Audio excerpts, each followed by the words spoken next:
Greetings, greetings everyone.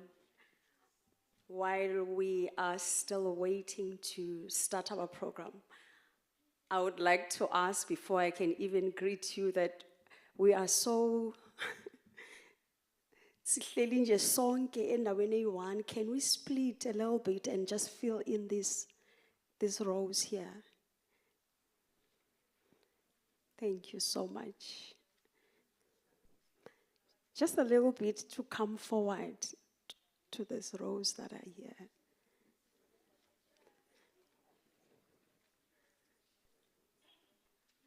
Thank you so much.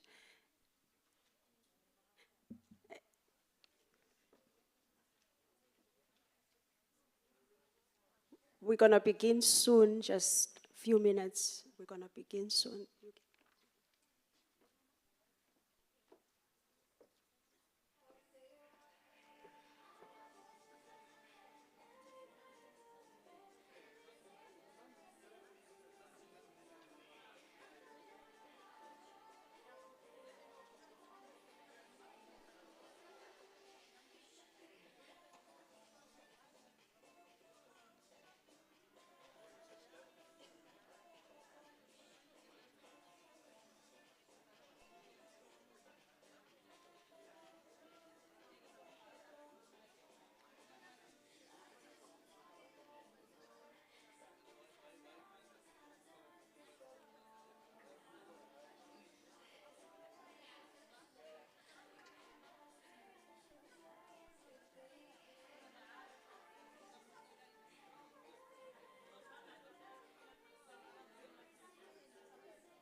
Thank you. To our honorable guests, ladies and gentlemen, our visual community that is watching us online, colleagues, be greeted this afternoon. My name is Andiswa Kyali. I'll be your MC for the next 4 hours.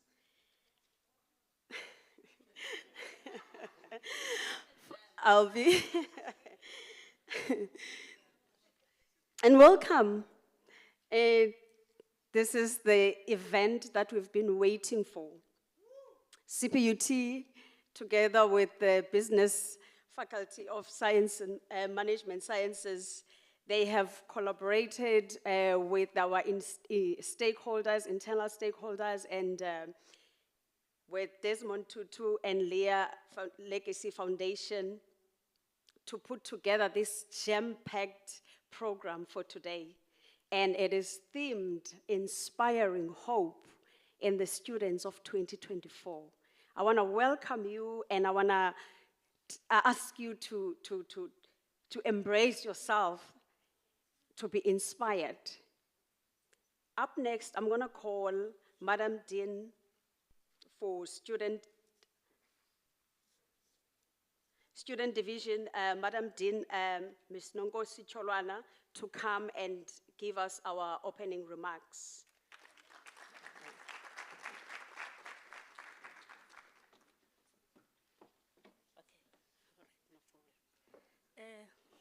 Good morning, Sanibonani, Dumelang, and Masiari.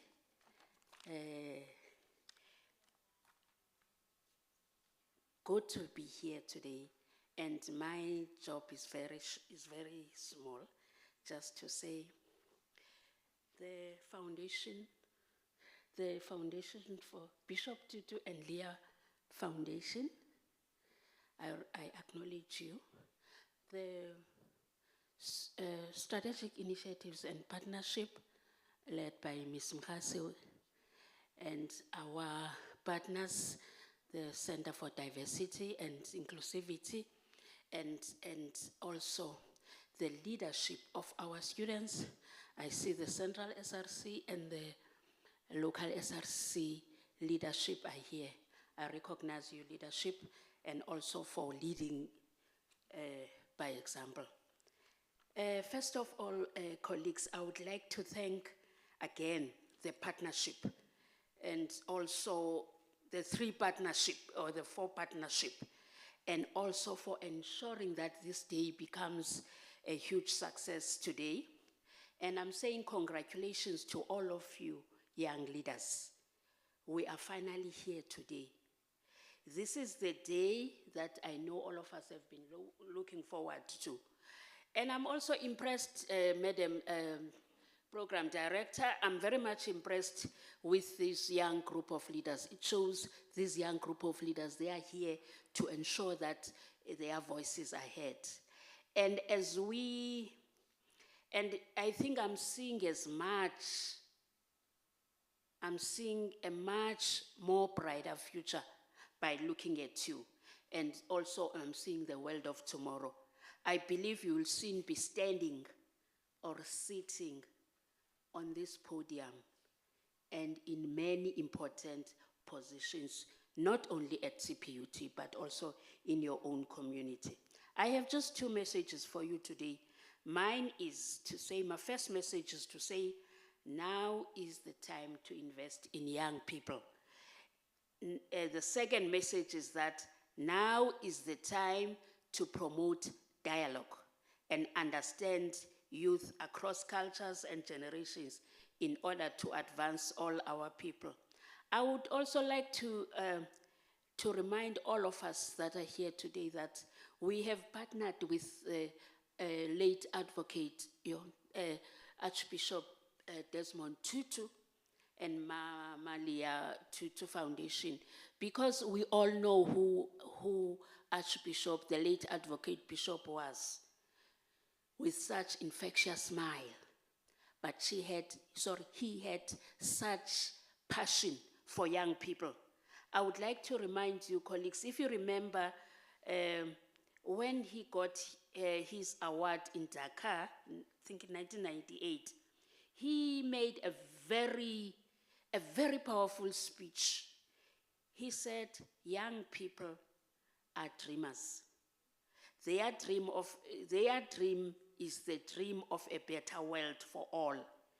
And also, one of the key issues that I picked up from following his works, I've been following, in fact, he was my chancellor at UWC, and I was kept by him. There are 4 principles that are always saying, as we commemorate the 16 days, the 1976 or the Youth Day today, we are not commemorating the youth that were born 48 years ago, but we are commemorating their actions. But their actions resonate with the principles of our Archbishop Desmond Tutu. If you remember the 4 principles, one of the critical one was the one on, he used to say, young voices, we must give young people voices. They must be given voices. In fact, we need, I want to quote him as saying, this is because young people are the future and are wiser than what we give them credit for. He further indicated that while youth faces multiple exclusion in the country or in the world, we need to ensure that or invest in their rich and illustrious knowledge of what they know and their important discussions from politics, from education, climate change, and other governance matters. Bishop Tutu, Archbishop, the late Bishop Tutu also believed in that when we invest in youth, we must ensure that we ensure social justice and leadership. And as we know, he was such a very practical person, in that he said youth must be given chance to practice or to lead under the principles of pragmatism. So these are the issues that Desmond Tutu raised, and also we want to say, we must also remember Desmond Tutu as the late Desmond Tutu as one of the pioneers of women leaders in the Anglican Church.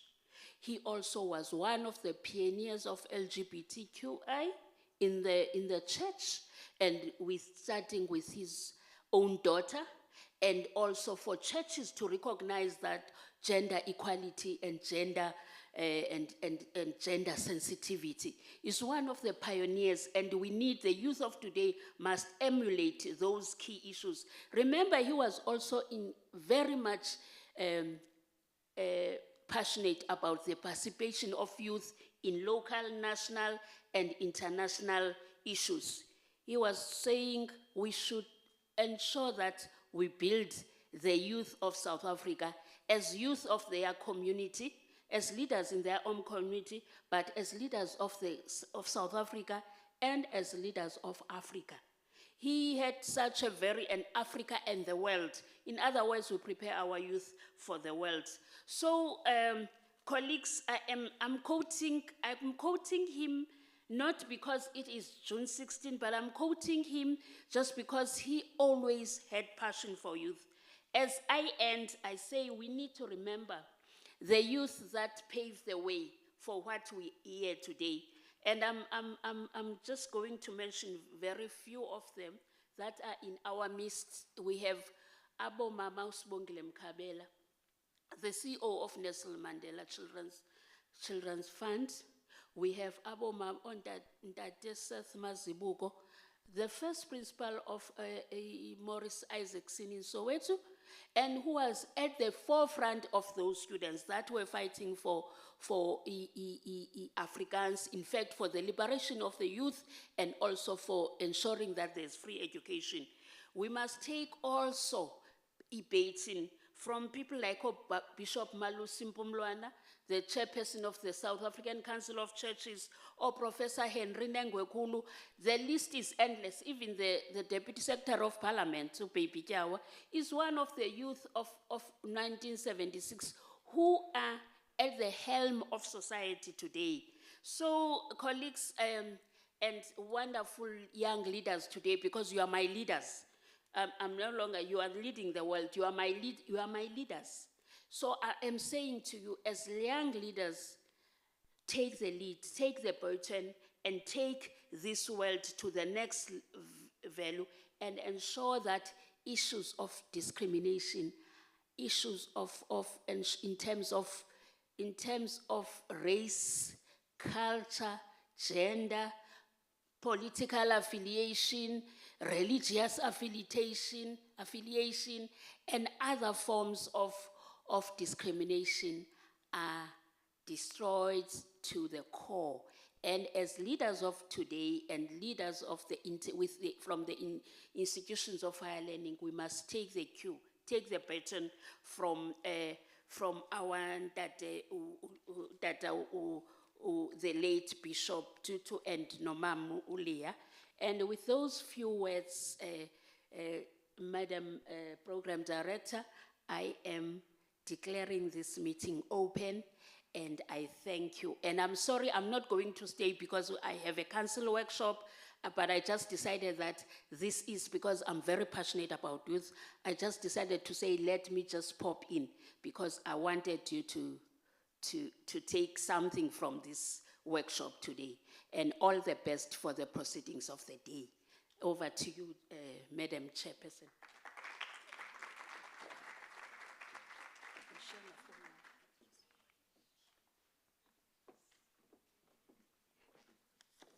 Can we give a round of applause for that powerful introduction?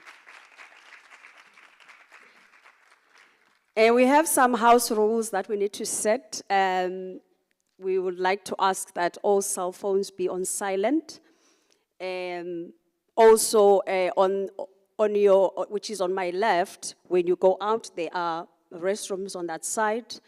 Also, our virtual community that is watching us online, we would like you to, comment there on YouTube and put some comments there. We want to see you, that you are interacting with us. Up next, before I even call our next speaker, there is an unknown quote that says, "Hope is a waking dream." And what I like about the theme for today that says inspiring hope to the 2024 students, what CPUT and the Faculty of Business Management Sciences have put together is to see, they had a sharp eye to see that there is a drowsy hope that needs to be awakened and quickened. That's why we are here today. Those dreams needs to be awakened, those dreams needs to be quickened. Up next, I'm gonna call on stage the Manager for Strategic Initiatives and Projects, Ms. Andy Somkhasi, to give us the purpose of the day and introduce our guests. Can we just give a round of applause as she comes?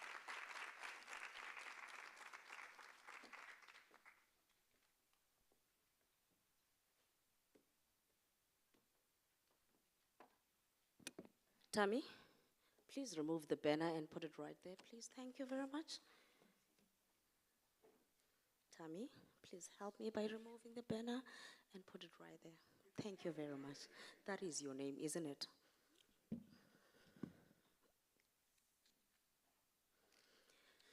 What an absolute honor and pleasure and privilege to be standing in front of you today. Program Director, thank you for that introduction, which is the title. But I do want to say that ndingumami yomagcwane nosibeko umjosala kulandela umanqaba uvezi urhenquma lebomvu sikhabakhabana sayikhaba uvezi wayewelithukela ndizalwa ngumadlamini uziza ujama kasijado ufakathe yena uzalwa ngusikhomo utshangisa umgwevu kodwa utata yena uphuma kwinyo yompangele omagwala camako ndiphinde ke ndicele ndithi great God you are. I do ask that there'll be no nerves, no anxiety, just your Holy Spirit standing in front of me and covering me up that I may transport the message that you so want your people to hear. Amen. Okay. Benibawela nojiva, but akujayiveki. Anyway, okay, I don't even know how to do that. Um, I've been given a task, and that is to share the purpose of today. Why today? So I am from the Faculty of Business and Management Sciences, which is the largest in the university. And for the benefit of our guests who are here today, we are the largest with almost 12,000 students, over 580 staff members. That involves both permanent and contract staff members. So our faculty is FBMS, that is the acronym, and it stands for fairness. So whatever we do, we are fair.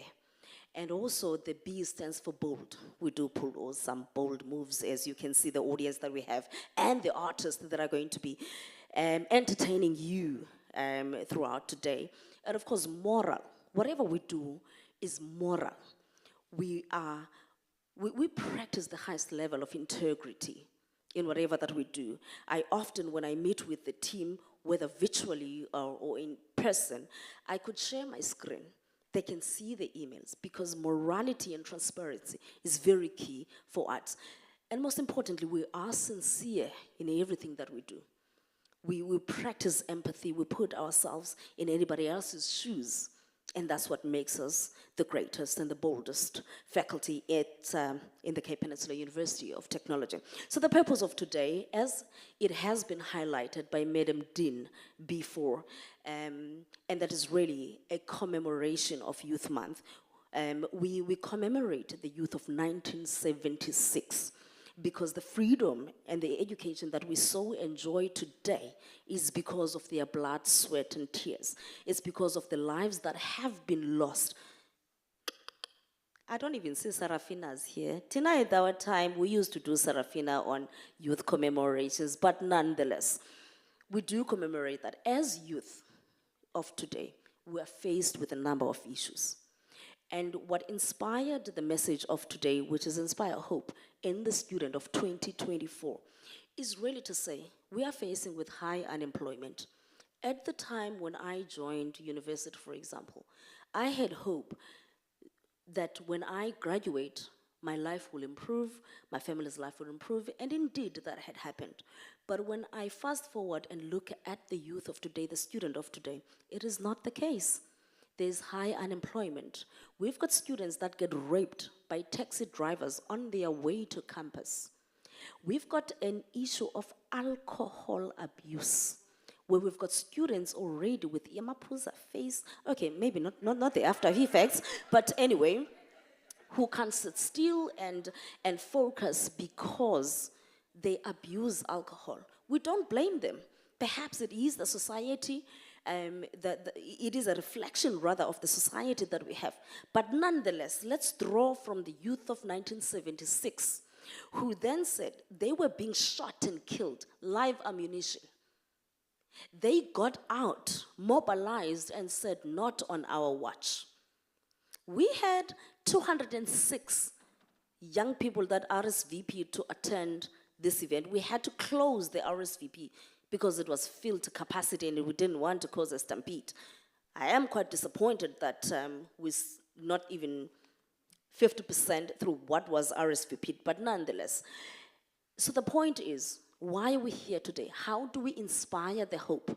How do we draw with the issues that we face? Drawing from 1976 youth who said we are going to stand up, we're not going to fold our arms, whether they're killing us, whether they're depriving us of freedom. How do we draw and say, with the challenges that we have, with the resources that we have, please guys, it's not just about lying in your bed and hashtagging and trending that you think you're solving the problems. But what do you do in your space every single day? Do you laugh when somebody is body shamed on the social media stages? What do you do in your presence when another young person is facing such discrimination? What do you do in spaces of authority where you have got an opportunity to promote and support a business owned by another young person? What is your stance in that? And that is what we are calling on. We're calling on to inspire hope, and we do hope that as of today, we can inspire hope and ask you, in whatever space that you're in, to say we're not going to fold our arms, we are going to play a part in creating the future that we so want. And I do know that there is a quote where one says, I think it's Mark Twain, who says that whatever we create today is not for us to consume, but it's for the future generations. You're growing up, you're gonna have children, you've got young siblings, and so on. What kind of legacy do you want to leave? Today, we are benefiting from the legacy of 1976. Ask yourself, what legacy will you leave? And that is the purpose of today, really to inspire hope in the student of 2024. And the second part of my task is to introduce our speakers. And those that will be part of the panel discussion, I will call upon them as I introduce them, and I would like them to make their way to the stage. And those that will only come to deliver a message will not come up on stage. So only those that have to make their way to the stage will do so.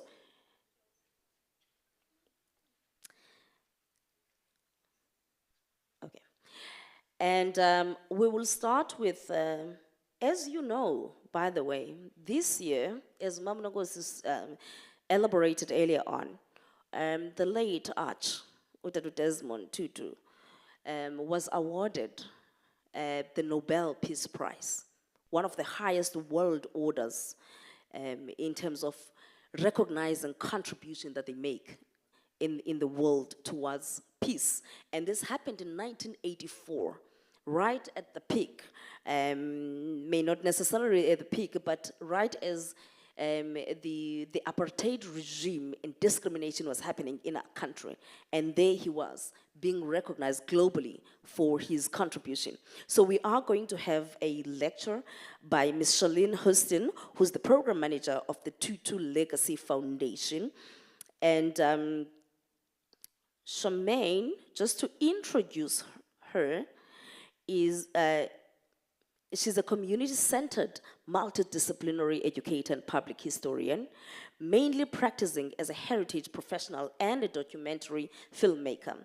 She's a well-known anti-apartheid activist and remains engaged as an activist on certain socio-political and justice issues. She believes that understanding how we got to this historical moment will equip us to respond appropriately to our context and shape a more just future. Her research interests include liberation heritage and silenced or marginalized histories, including Khoi and San narratives. The former head of the museum service in the Western Cape government, she is currently a program manager at the Desmond and Leah Tutu Legacy Foundation. Can we give a round of applause for that rich? And I think what is important is that we are going to consume content and rich history in terms of what has happened in our past. And I do want to recognize the foundation for even last year at the beginning of our collaboration, having hosted some of our SRC members in their museum at the, in Cape Town, CBD, yes. And also, in terms of why we are here, I do apologize for that digression, but also it responds to us in terms of Vision 2030 as a University of a Smart CPUT. And with those words, I do want to say good morning, good afternoon, good evening to our guests who are joining us on the virtual platform, depending on which part of the globe they are joining us from. It could be morning, could be afternoon, it could be evening, but nonetheless. But also it's to respond to us of saying we want to collaborate and work closely with quintuple helix partners, and that is civil society. And that's why we've got the presence and the collaboration with the foundation, as well as creating student experience that is memorable. Because when you leave and when you graduate here, when you graduate from CPUT, we want to ensure that you are global citizens, individuals that will go out there understanding that it's not just about you and the qualification, but there are major challenges. And with you obtaining that qualification, you go out there to make a difference. When we participated in the event organized by the Nobel Peace Prize in 2023, and they shared this vision and encouraging us to celebrate this anniversary of 40 years on behalf of the Arch. Again, it talks to us about being a smart university, looking at smart internationalization, making sure that our graduates are global citizens. And also, now I will start calling upon on stage the guests who will be part of the panel. So, this is what's going to happen. Oh, this is also the one time where you are allowed to get on your social media, ne? CPUT, Faculty of Business and Management Sciences on Facebook and LinkedIn, and it's CPUT_FBMS on X and Instagram. Do hashtag us when you do get on those social media pages. So, we're going to start with a representative from SRC, Ms. Thandekile Ndlovu, who is the Deputy Chairperson. Would you make your way to the stage? Hey, Program Director, if you're not watching the time, ne? Okay, I hope you are watching the time. Okay, cool. And then we are going to have Simamkele Mpikana from the Queer Unicorns of CPUT.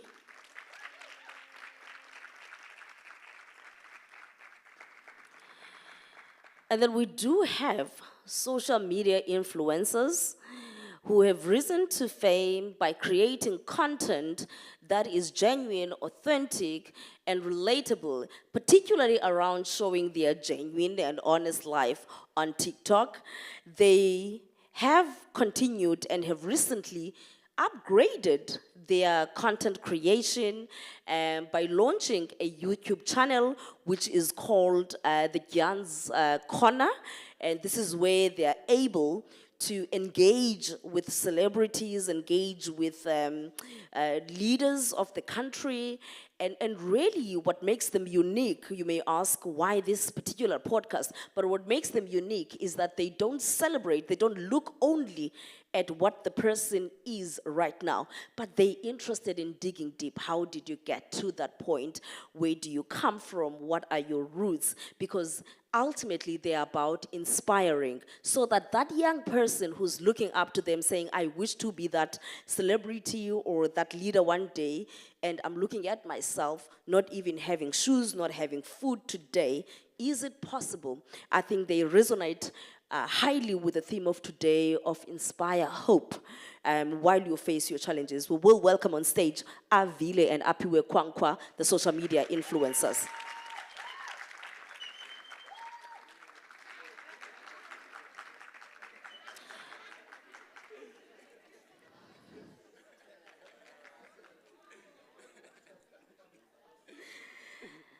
And next up, from the Center for Diversity, Inclusivity, and Social Change, this is one of the critical departments or units within our university, because we are committed to understanding that we are different, but being different does not mean we need to discriminate one another.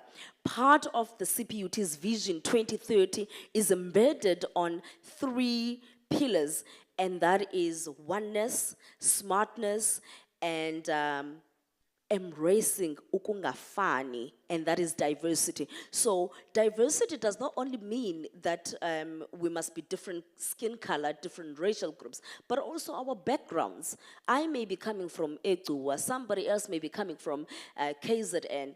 The way we were raised, somebody may be coming from Zimbabwe, but how we were raised informs who we are today. And this center ensures that we promote the notion of embracing diversity. You know, when your group, sometimes you've got one person who is bold, who speaks, who's confident, somebody who's a bit shy, but it does not mean that they don't have ideas and they cannot be listened to. And this center is represented on the panel by Mr. Tumiso Mfisa. Tumshishi, as they call you. I see that name on the program, right?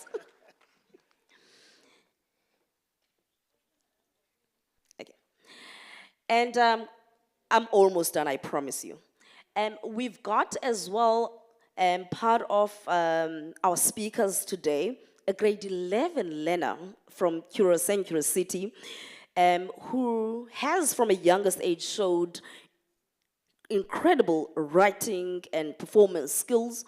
such as they began right at the age of, I think, 7 or 10, yeah, and having received 100% for spelling impeliad. I hope I'm pronouncing it correctly. Guys, hey! Now I went to Oakland's High. But anyway, and they continued to receiving leadership awards, and 2 years in a row, they've been voted by students to lead the LRC in the high school or primary school context, that is the Learner Representative Council. We've got SRC at university, and they continue to win literature awards, leadership awards, principals award, and most recently, which is last year, the Learner had competed, and amongst all the Curo schools in the country, amongst the top 25 that was selected in all creative categories, and they made it through to lead the poetry category, and having to go through an 8 weeks intense program being mentored by an international writer. The Learner received full colors, and they now, besides sports, leading the sports part of things, I think for the context of today, the Learner has produced 15 poems that are ready for publication and has prepared a special piece for us with the title, Dear Hope, Can You Hear Us? And last but not least, you're gonna come on stage even if you're gonna get down. I think this is the one part. Yeah, guys, if the music plays, I don't want to see myself trending on TikTok because I can't control the moves of what happens when the music plays. We do have summer nominee, born and bred, raised in our streets of Cape Town, has been a friend of the institution, who is now jetting off to Ireland, my goodness, on his first international guild, very humble. And I must quote that all these influencers and celebrities that are here do not touch alcohol, do not touch cigarettes. They are running businesses and they are making money. Cairo, just once on stage, and then ute, hello, we'll see you again when it's your time for a performance.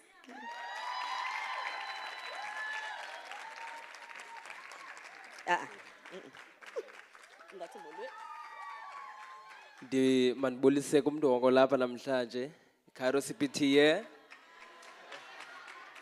Okay, program director, I think I've exhausted my time. Fine.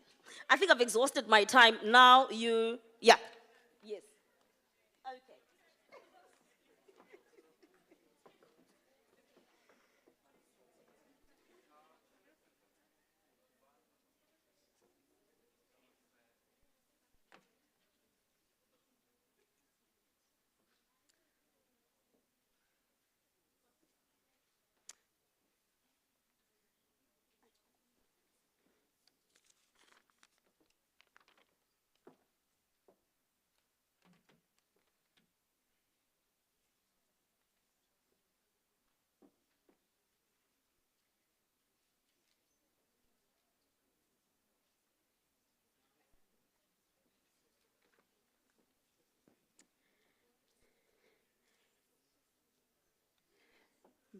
Drawing strength from our stewards of hope, drawing courage from our stewards of courage.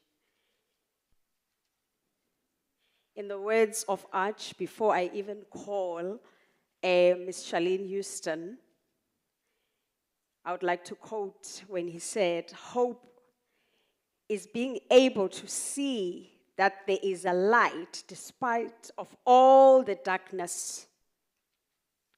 Hope is being able to see that there is a light despite of all the darkness. Today, as I'm going to call upon Ms. Charlene Houston to give us the lecture about the late Archbishop Desmond Tutu, I want to open up your minds and your ears to listen and be inspired. He was a man of courage, he was a man of faith, he was a man of hope. We are here to be inspired, we are here to be kindled, we are here to be lightened up. As we give her a round of applause as she comes upon to the stage, and let us all clap hands as she ascends to the stage. Thank you.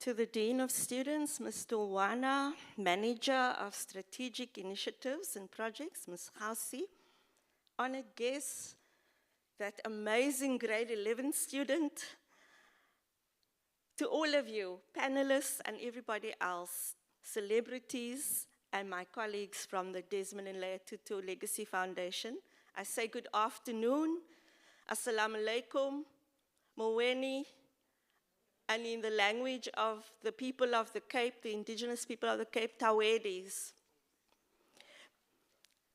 The Arch always said, go on dreaming. He said this to young people often after he retired from public life.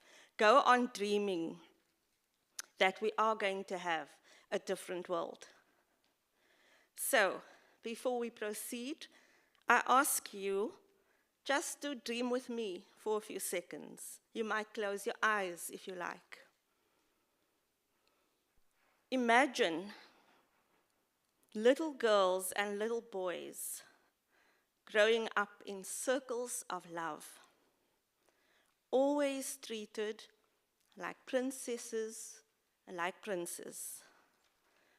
Imagine neighborhoods where they safely and freely play without harm, where he, she, they can always give love and always find loving familiar.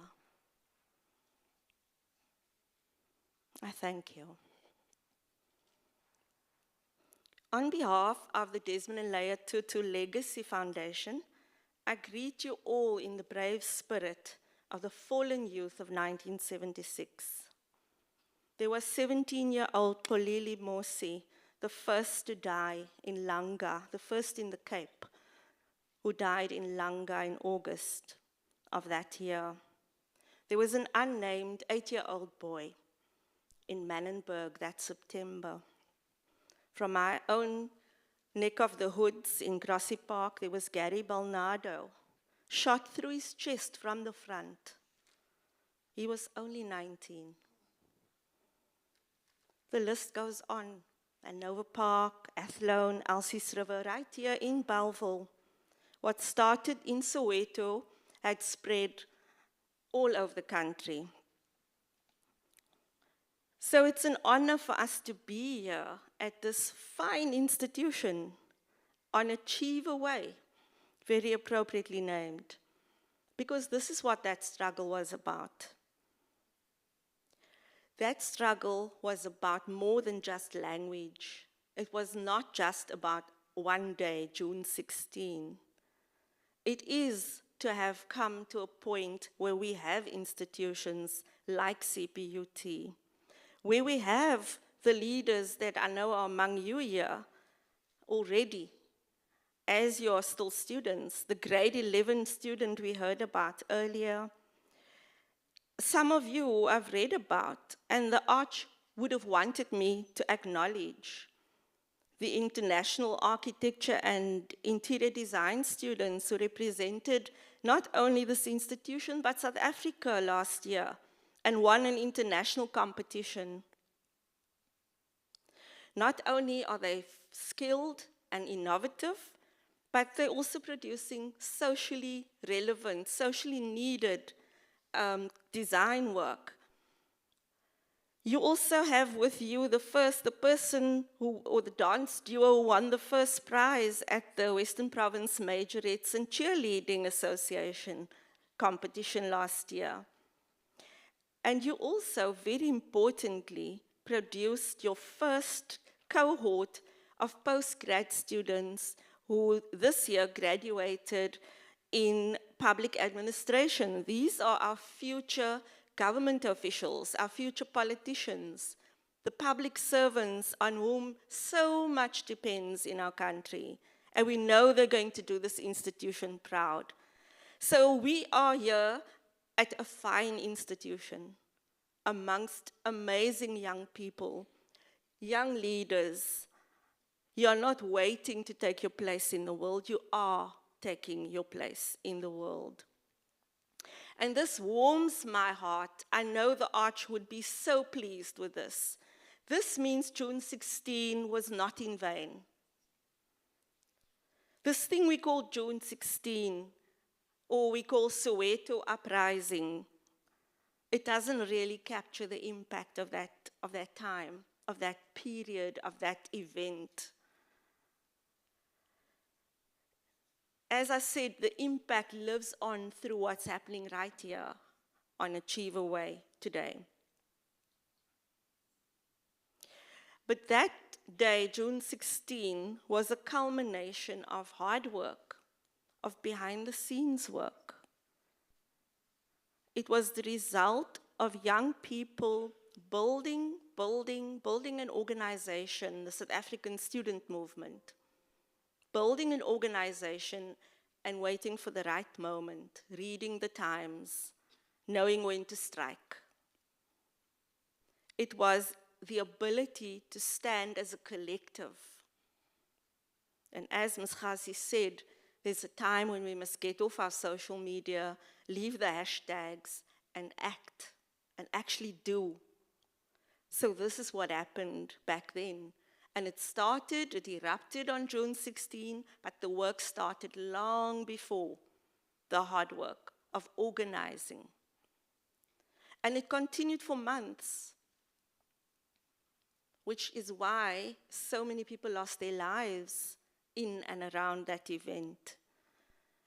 It went on for many months. It spread through the country because SASM was a national organization.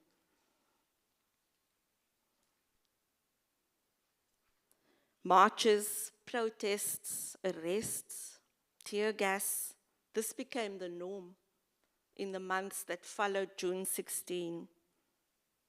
And as police brutality became worse, many young people went into exile, vowing to come back with arms. They went and joined Umkhonto weSizwe, they joined Poko, and so on. They came back into the country, many of them, and some of them sadly lost their lives in the fight for freedom.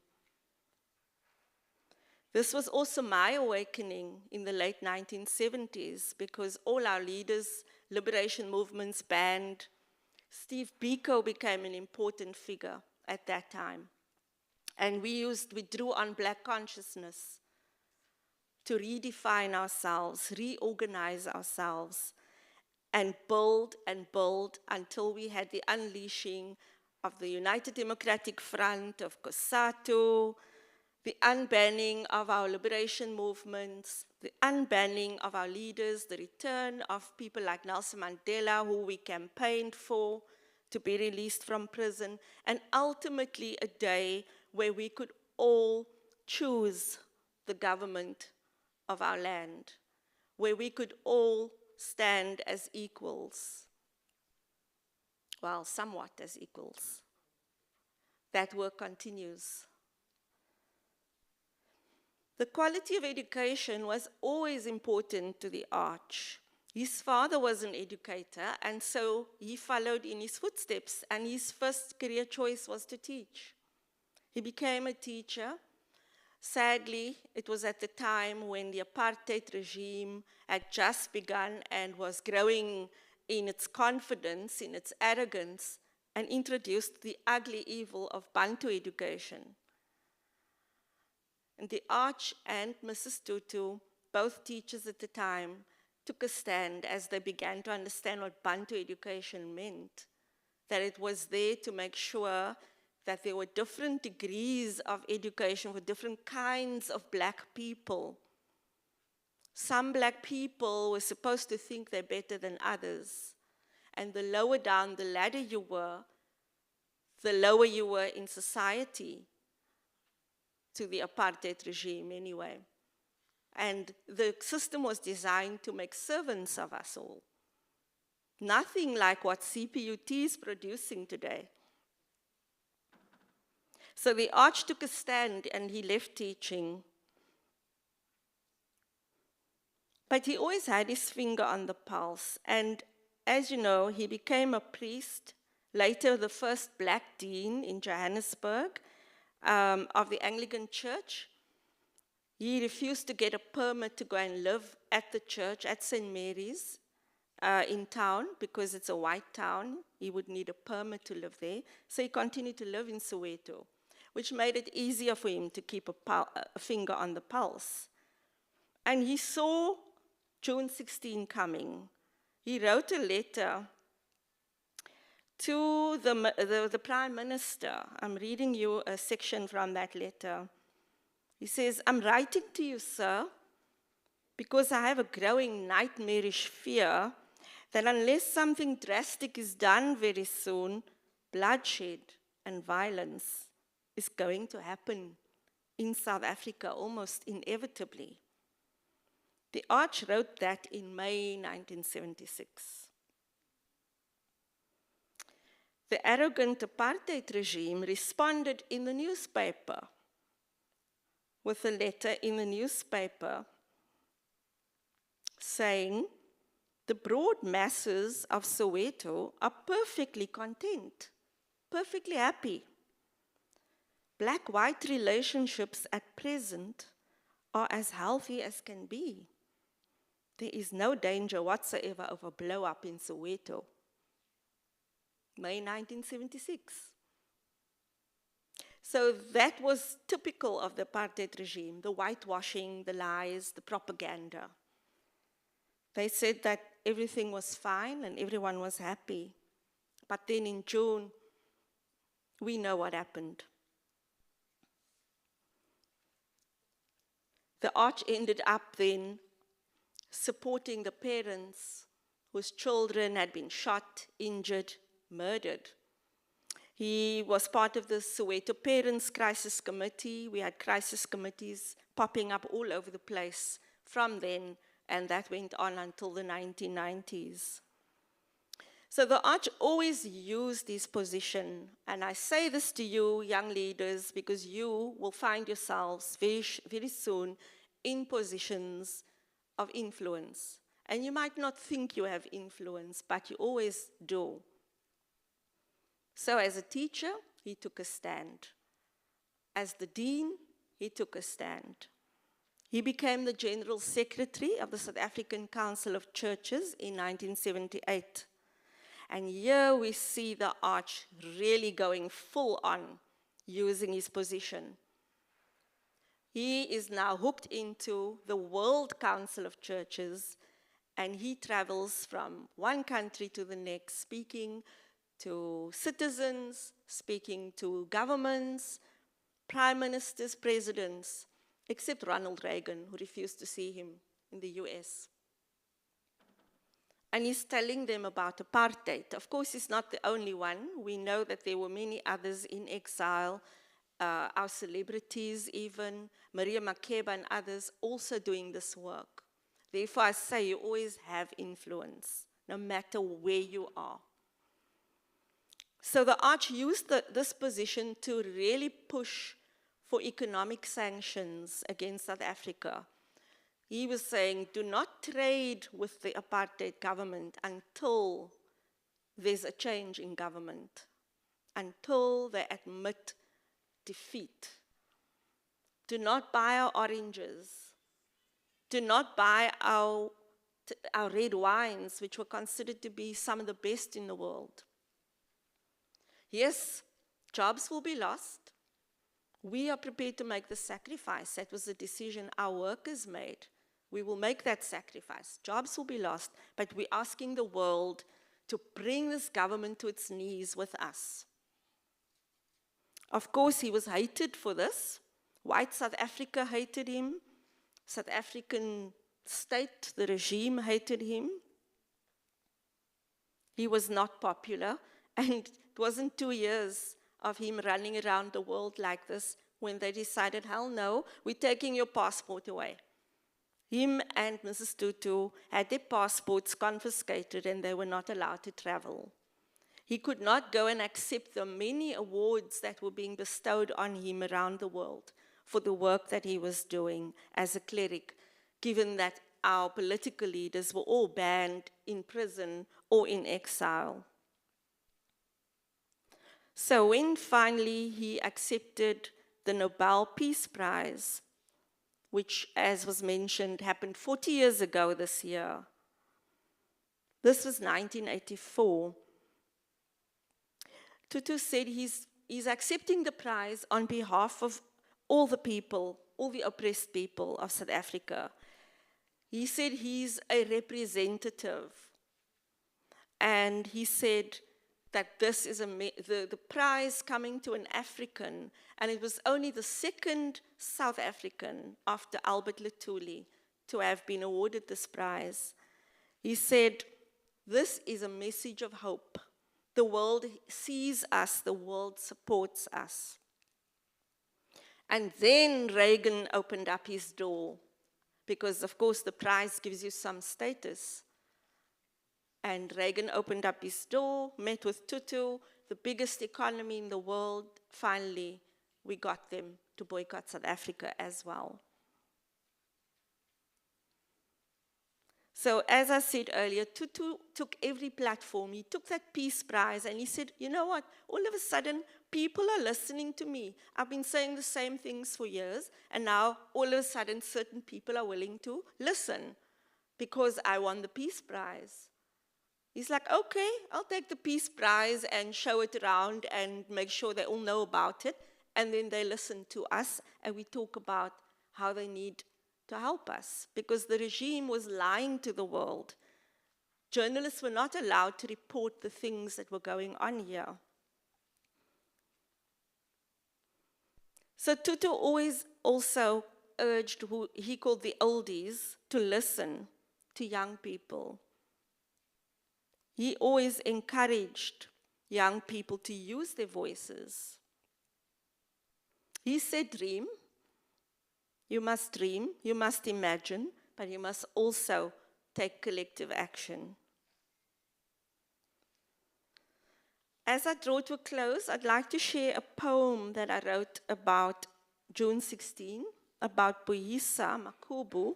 Boyisa, if you all know the famous image of June 16, where there's a young man who picks up another young man and runs with him. Anyone know the name of the young man in the arms, who's being carried? Hector Peterson. So we all knew Hector Peterson's name for the longest time because that picture became so iconic.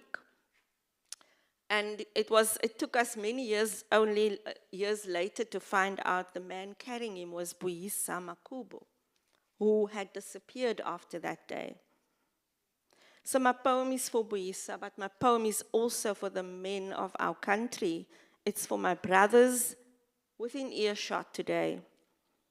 Boyisa, my brother, you held on to Hector when you could have let go. Does your goodness live on? I could not hold you, comfort you, as horror gripped your soul, Boyisa, my brother. Bitterness, rejection, and fear rip my brothers apart. Does your goodness live on? Are you gone but here in spirit? Or are you here but spirit crushed? Boyisa, my brother, you wept for Hector, I weep for you. Does goodness live on?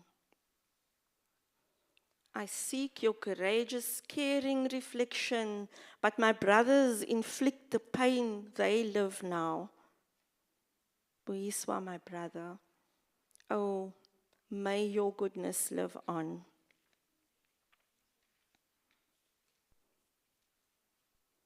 Before I go, I'd like to extend an invitation to all of you young leaders, and we will do a formal invitation and make some arrangements through Ms. Mkhasi, to our peace lecture. This is just a save the date announcement. Our peace lecture is happening on the 23rd of November It's our annual flagship event at the Tutu Legacy Foundation. And we usually have speakers, we have performing artists, poets, musicians. It's a usually quite an inspiring event. And we'd like to see all of you there. In closing, I want to say that you all have a wonderful heritage, young people. You stand on the shoulders of brave, courageous people, such as those of June 16, 1976. And you've just participated in the national elections. I hope you did participate. But it doesn't stop there. I urge you to stay involved. There are many channels, formal and informal, through which you can stay involved and shape our future, especially in the precarious times that we live in. I want to remind you of something the Arch said as you contemplate this next period in the life of South Africa. He said, don't be infected by the cynicism of the oldies. Believe this world can become better for all. And so I say to you, the baton is yours to pick up. Thank you.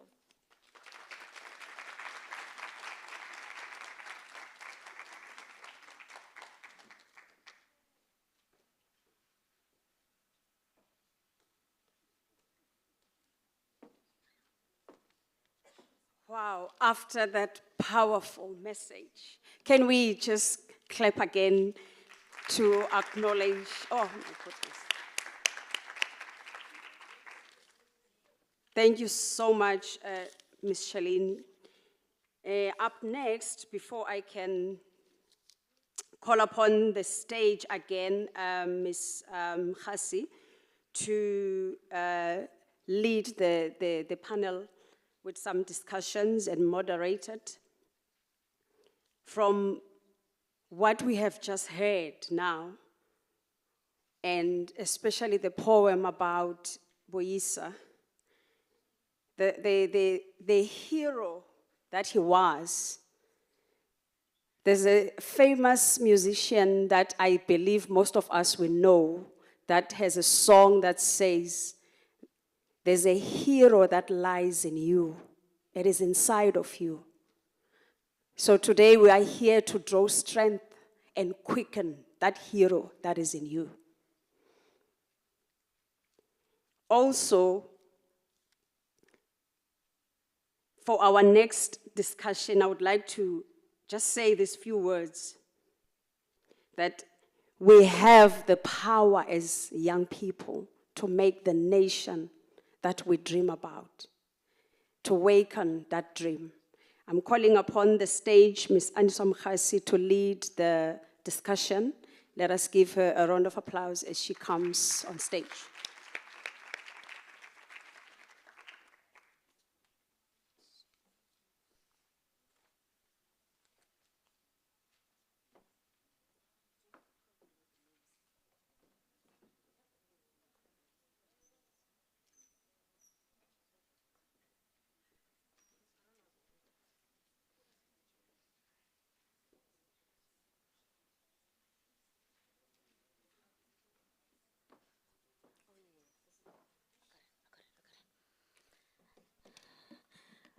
So one of my dreams when I was growing up, I wanted to host a talk show, right?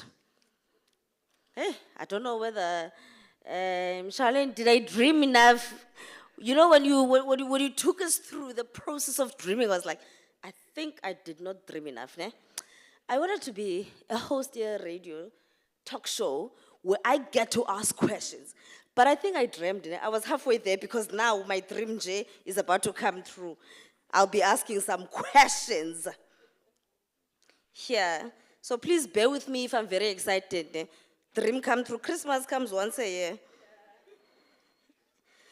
Okay, I don't want to steal the show. Also, my other dream, I wanted to be a singer. You know, when they sing, when you said the hero, I was like, I picture myself. Then there's a part where they go up and then they take the microphone. But again, that dream also failed dismally. So I don't want to steal the show. Who do you want me to ask a question first?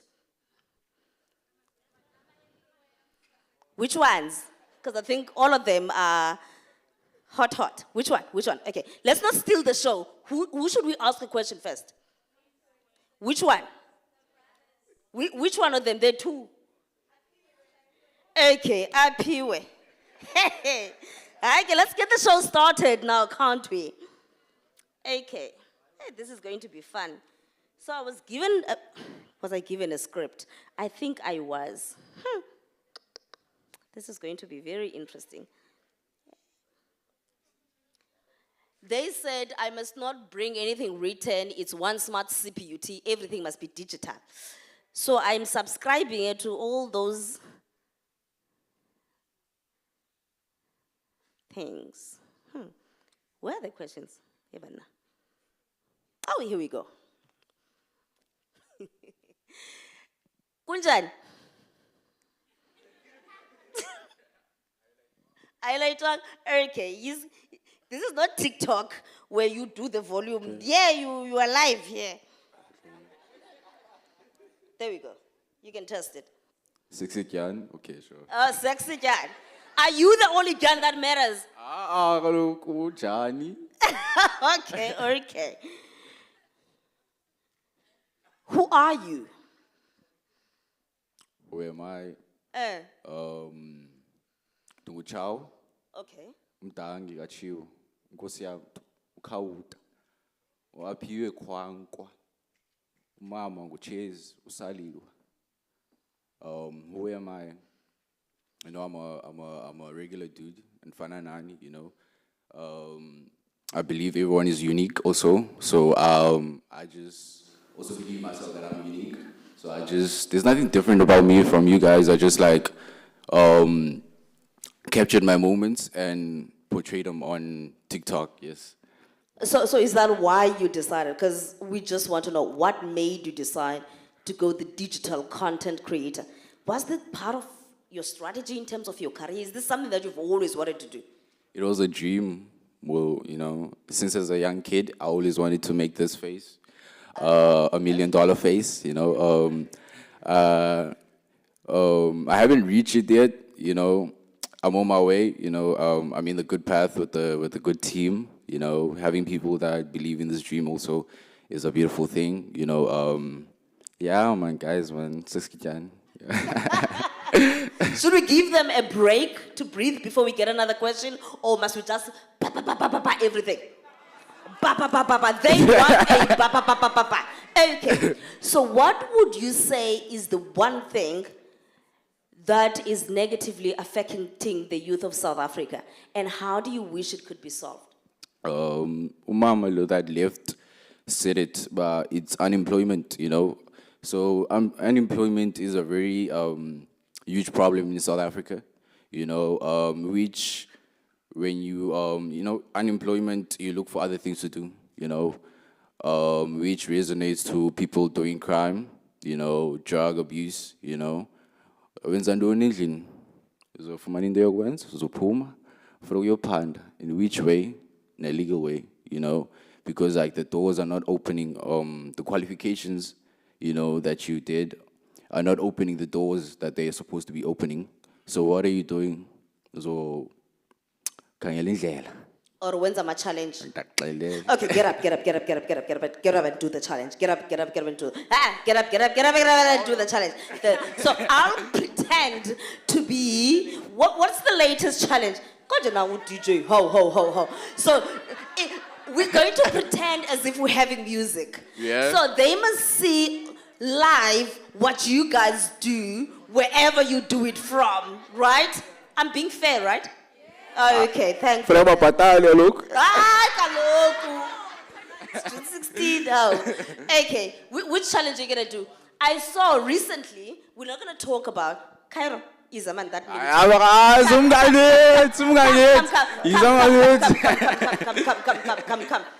We don't have much time, hey? We don't have much time. Is the beat of the music back up there?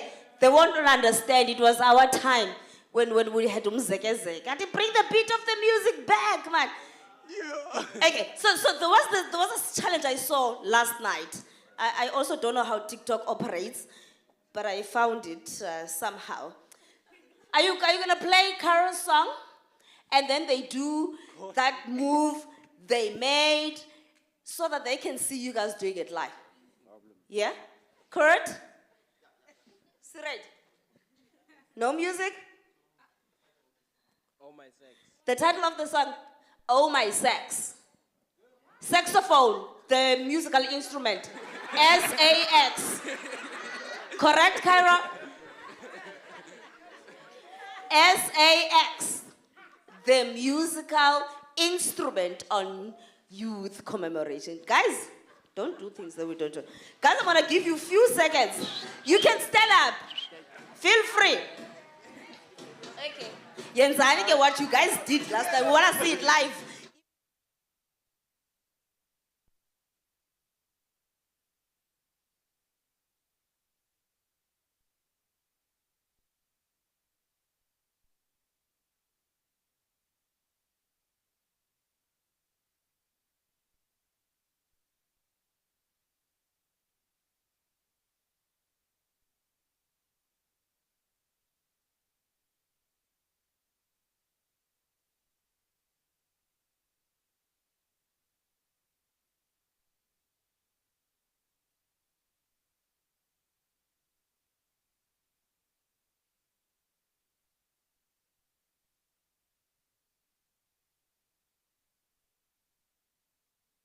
AI on us because I saw myself doing voice shows sometime over the week.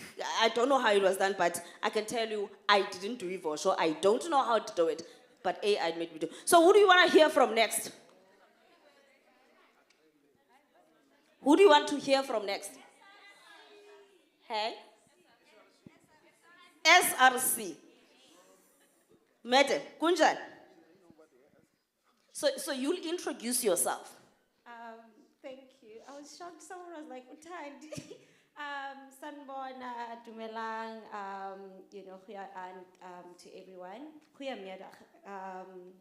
My name is Utandi Lobo. I was born and bred in a small town in Gauteng, which is called Krugersdorp. It's a small Afrikaans town. And I always make the example of, if you have Netflix, please watch Devil's Drop.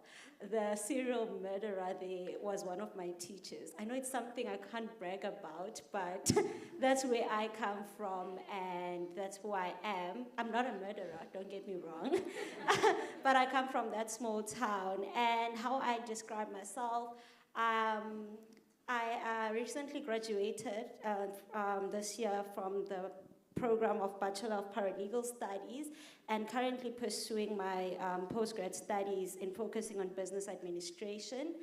I see myself as an activist. I see myself as a voice to the voiceless, and I will forever stand for the minority and disadvantaged, even if at some point it means that I need to sacrifice myself for someone else to live better tomorrow. It is quite pleasing to hear that we are represented, hey, guys, I'm still very young at heart. Ne? It is very pleasing to learn that our young people have elected you and they are led by somebody like you. 2024, you've heard the speeches, you know the current issues that CPUT students, and of course, benchmarking with other SRC members from various institutions. What is the most critical thing? We want to get out of here saying, how do we take it a notch higher? With all the support structures, with all the individuals being watched globally, so that when we leave here, we understand what is the pressing matter and how can we, as a whole world, support student leaders in solving those student problems. Thank you. This one I'll not shy away from. It is the issue of land, which is the issue of accommodation, and making sure our people have the basic needs such as food. Our students are hungry, so expecting our students to pass when they are hungry is something else. But before we even get to food, why am I speaking about the issue of land? When I speak about the issue of land, I am speaking about housing for students. We still have, till today, students also still sleeping in students, within like student center conference rooms or any other part of the university, and some of them are not allocated rooms till today. The most pressing issue that we have year to year in most universities around South Africa, even though we get elected in different leadership, is the issue of student housing. Student housing is a critical issue, the same way it links back to the issue of land as South Africans that we are still fighting for. And that is the pressing issue that we still see and face today. That issue then links to the issue of having students that are hungry, as bodies such as NSFAS are not paying in time, but also finding ourselves with unfunded students. As SRC, we do have an obligation to represent students and be there for students. But the truth and the reality of the matter is that if there is no resources such as housing resources and food vouchers every month, we're still not able to best provide everything for our students. Thank you. Mr. Mfisa, I think this one then, I was taught something. Hey, these young people teach me things. For logical flow purposes, I think it draws nicely to you. In terms of, you represent the Center of Inclusivity, Diversity, and Social Cohesion. Do you find differences? Number one, what are our numbers looking like at CPUT? Who's our population in terms of the highest? What type of student do we have? And again, we've got external partners present here with us. We've got, this session will be available on YouTube for a lifetime. Well, I hope YouTube doesn't go off. But we've got individuals who are watching.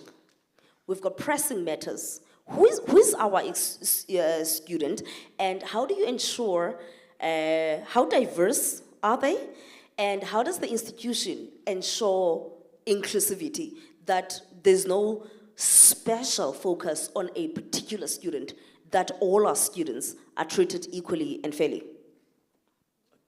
Thank you so much, Ms. Mkhasi. I think just to, for disclaimer purposes, I don't have those stats currently because our office deals with a number of aspects. But one thing I can pride ourselves at CPUT, I'm representing as office, right? And the office that we are working within focuses on diversity, inclusivity, and social change. And within our office, we are now busy with data interpretation, where we are sort of looking at who is our students. Because there was once research done back in 2022, which is sort of outdated at the current moment. So we're interacting with various offices, institutional planning, Fundani Center, which they have a huge data of students within their aspects, as well as Division of Student Affairs. We are trying to source after data, because remember, CPUT did not have a monitoring and evaluation person. So now our data interpretation is now starting, where we're looking at who are indeed our students, where are they coming from, and all of that. So we're working with various offices around that aspect, and we are trying by all means to sort of share the data with colleagues as well as with the various number of departments and units. But what I can affirm is that through such engagements, we're able to source out data where we get from the registers, from the various programs. I think when we host the men's conference, a number of students were represented, but mostly from the African side, Black students. But when you look at the colored community, less of them are participating with such engagements. So I think we are identifying those gaps in participation, but rather not in the full number of CPUT when it comes to those stats. Thank you. Thank you very much. He is, by the way, a multiple graduate from the very Cape Peninsula University of Technology, Mr. Mfisa. And of course, it comes to you, right? Okay. Every day, from a queer perspective, and here, after Mr. Mfisa has spoken about inclusivity, diversity, and as mentioned earlier, inclusivity and diversity does not only mean I'm Black, you're white, you're colored, but it also talks about the background and all sorts of things that make us different, and that really, in its totality, talks about us being diverse. What are the challenges that you deal with on a daily basis? And we'll do a follow-up question. What are the challenges? What are some of the things where you're like, I do know that sometimes when we deal with individuals of physically abled in certain instances, for example, they would say, treat me like a normal person. It does not mean I'm not a normal person, it's just that I am disabled in a particular aspect physically, but I still have brains, I can still work, I can still function. What are some of the daily things that make your day, you're like, can I just have a normal day? And this is how our normal day would look like. Thank you very much. Let me greet everyone that is here today. My name is Mamgele Mapigana, a representative of Queer Unicorns. So I think the challenges that are faced by the queer trans diverse students in the institution and South Africa beyond are literally more the same, if not, are more of the same, if not totally the same. But what I can say is that currently queer students in South Africa are facing numerous challenges, including discrimination, harassment, and marginalization, and these struggles are compounded by the lack of representation and visibility. I mean, we are 30 years into the democracy, the promise of building a society in which all South Africans will be able to walk tall without fear in their heads, a rainbow nation at peace with itself, and the world remains largely unfulfilled for the LGBTQIA community. I mean, these challenges go on further, whereby we need to be placing students in residences, applying in the institution whereby we will not be represented in the application system, whereby you'll be forced to choose Mr. or Miss, meanwhile you are a non-binary student. So when we are saying we are catering for those people in this institution particularly, we want to go back and have him to provide those statistics for the Center for Diversity and Inclusion, because when you apply and you are saying you are a non-binary student, then there'll be a number of non-binary students that they've applied in this institution, and then you will be able to accommodate them in the residence spaces. So not being able to accommodate those students result to having to deal with homophobic attacks, transphobic attacks, and homophobic attacks, which result to a mental state that is not going to be settled enough for a person to study and pursue their studies. So when you cannot perform in class and you are marginalized, you will not be able to succeed. So that is what we are standing for as CPUT Queer Unicorns. And these challenges, and us creating those safer spaces for those people, then means we are in a generation that is going to be able to look at the skill of a person more of what they represent of themselves, who they are. Cis-heteronormative conditioning, we do it away in the system, and we try to amplify people's voices for who they are and how capable are they. Yeah. Thank you so much.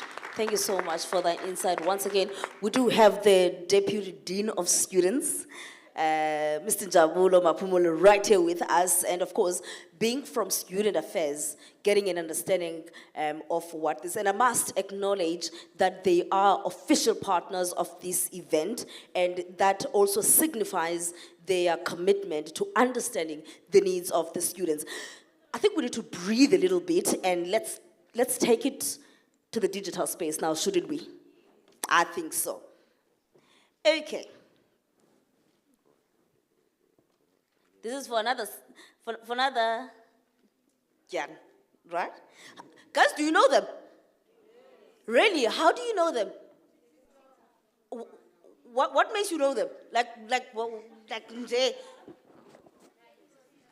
My team had to teach me who they are, and I was like, okay, but what makes you know them? Oh, eyeball type. Oh, okay, that's very interesting. Okay. Anyway, as we move along,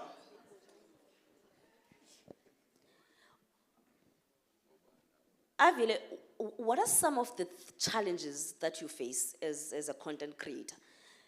Like on a daily basis, I must say, I'm hoping that their ears are closed. They We had to move some banners up there where they were seating.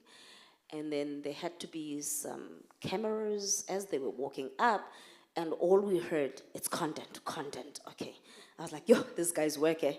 So I can't do that, I don't know. But what are some of the things, some of the challenges that you guys face?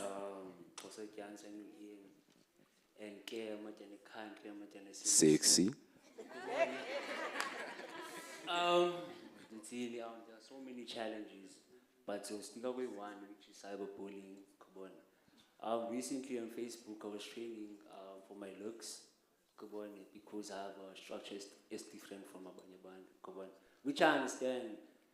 Babu was understanding now for the but on Facebook I was training because I'm a structure, and then cyberbullying is a huge thing with social media, and then people don't realize it's a big thing. And then I don't want to lie, it touched me in touching Liverpool, and then to the point where I started to see myself different, especially, and I was like, okay, maybe I do have some different things, but I feel like having a team, and then abantu believe I go, such as like my brother, you, ma'am, and then my father, especially my father, because even phoning every day was like, are you okay? Do you want to quit social media? I was like, no, I was born for this.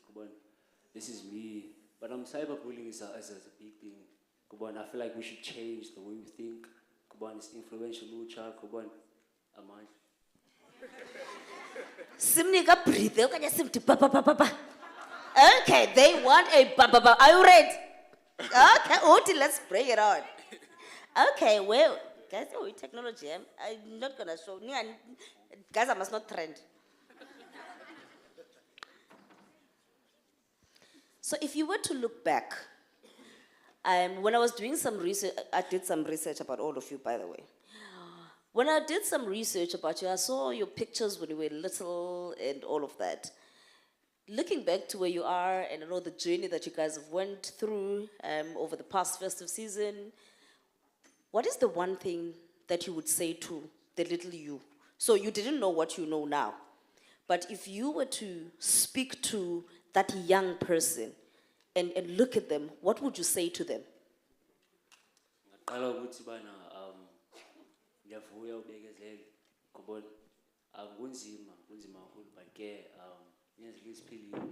then I just want to say, thanks for being you, sticking to your roots and being you every time. And then I just want to say, thank him, and then to the person who likes or inspires, I just want to say, keep on doing what you're doing. Line the trends and whatsoever. Do what you're doing, believe in yourself more because, yes. Authenticity, sticking to your roots, being who you are. God has these challenges, there's follow wishes trend. Fortunately, for those of us who are young at heart, who don't have the energy, because we've got little people who are 2 years and many other people who are older and we don't have the energy, there's an AI. That AI gets you to do Evo. So I think that was the breakthrough or AI for me. I think as we're about to close, Mr. Mfisa, what is the institution doing? You've heard. And I do know that we do have this social media influencers present here with us. We've got the SRC, we've got the queer unicorns, but we've got this representation even amongst our students. And you've heard their cry. From cyberbullying to discrimination because of who they prefer to be, are they he or him or they, to housing, to all these things that ultimately total to us embracing the fact that we are diverse, but also to ensure that we've got a university that is inclusive, that all our students feel that this is our home. What are some of the things that you're doing in your unit? Okay, thank you, Ms. Mkhaz. I think just not to shift from what I've prepared, I had prepared a few points, and I think Ms. Ndlovu also shared the same sentiments. There's a quote by Kwame Ture, which spoke about the importance of youth in social movements. And I think it would be injustice of me not to share such a quote when you see abantu abatsha in one space. In as much as I'm representing the Center of Transformation, it's very important that when you talk about social change, social cohesion, the youth needs to play part in that. This quote sort of says, the job of the conscious is to make the unconscious conscious of their unconscious behavior.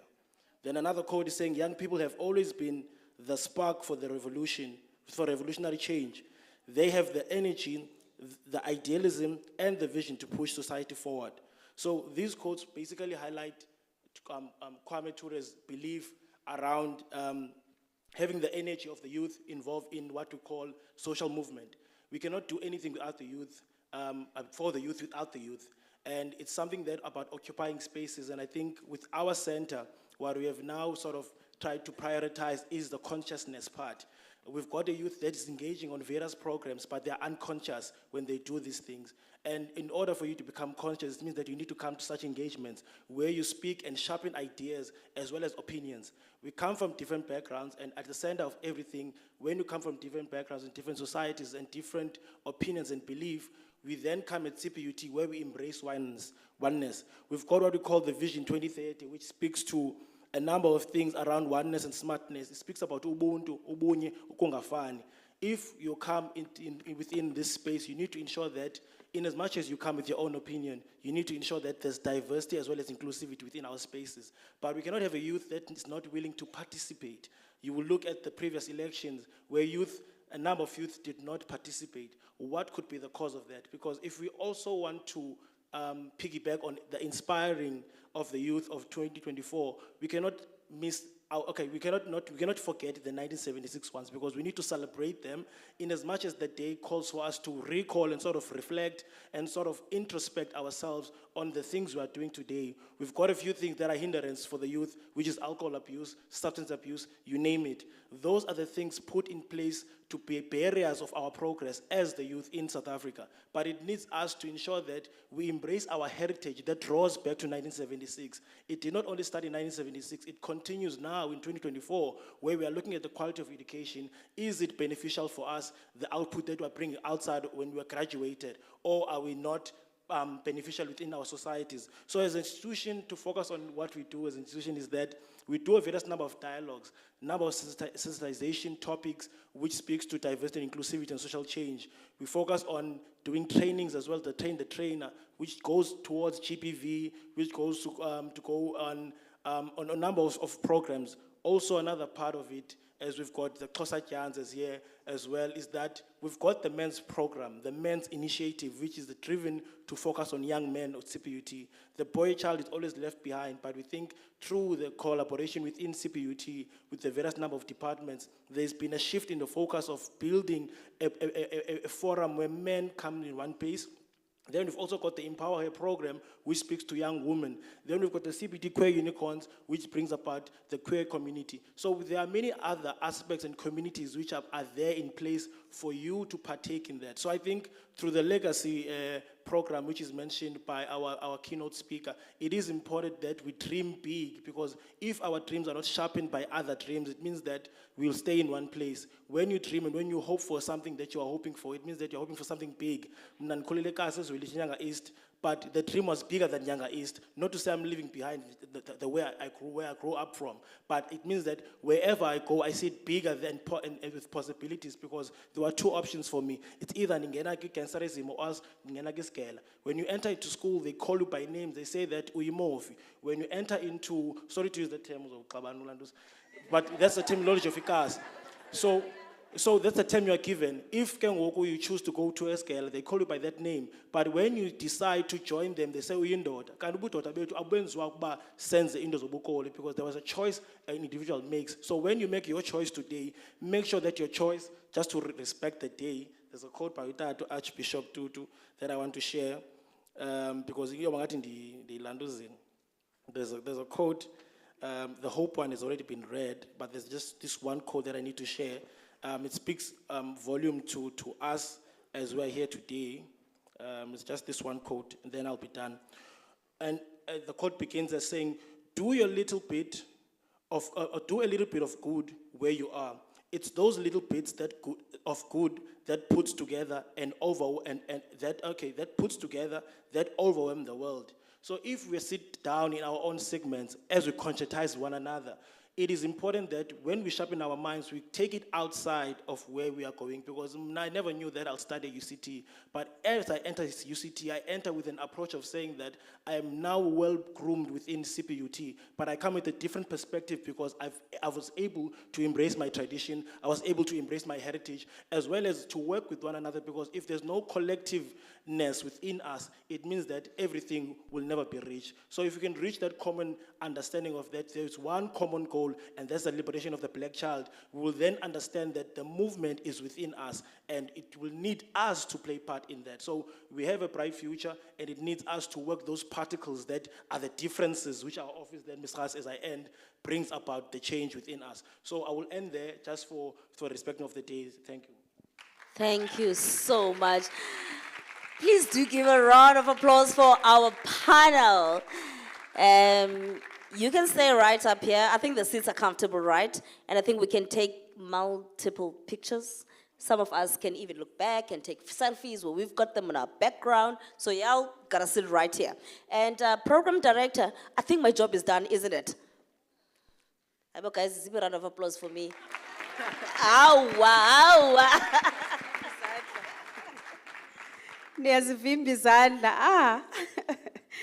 Wow, what a powerful session. We are drawing closer to the end of our program. What I've liked from Usmamkele when he mentioned about accelerating, or let me put it this way, empowering students and accelerating skills zabo without looking ukuthi ungubani, how do you look, where you from. You know, I love that we need to look into that. It is about the skills, it is about empowering the young people, not looking with appearance and all of that. We are coming to the session where we're gonna have Usmamkele Ezra, our international trained and full colors writer and poet, to come and give us a share, an insight of what he's all about. As we welcome him to ascend to the podium, I would like us to give him a clap and, you know, a round of applause, a warm welcome as he ascends.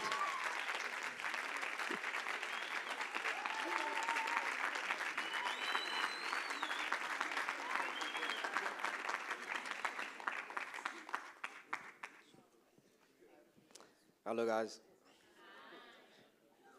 So today I wrote you guys a poem about hope. It's titled, Dear Hope, Can You Hear Us? Dear Hope, can you hear us? As our fate is met with the fate of death, like yesterday, our voices perishing with time. Izikhalo zesizwe zintywila kwimbalala zoomama nodade wethu. Ubuqu besizwe bulawa yindlala yobuntu. Sabela themba, isizwe siyachabalala. We lie in an inevitable sobbing, crying for a savior. We search elsewhere but within. Our hands cripple anxiously at the state of our existence. Our minds are infertile. As continuities of life, struggle has corrupted us to otherwise. As we stand routed in the war for change, plundered of the beauty of our youth, we hope that you, hope, can hear us. Ngokungashukumiseki, imithandazo yethu isegameni lethemba. Hope, you catalyze our being. We are keening for you. Okomalusi emasimini wakwantu. Yalusa ulucha kwikamva elingenamatyathanga obudlobongela. Kude kwamaxesha adlulileyo. Phambili ngokulungileyo. Ndiyathemba ukuba uyasiva. Thank you.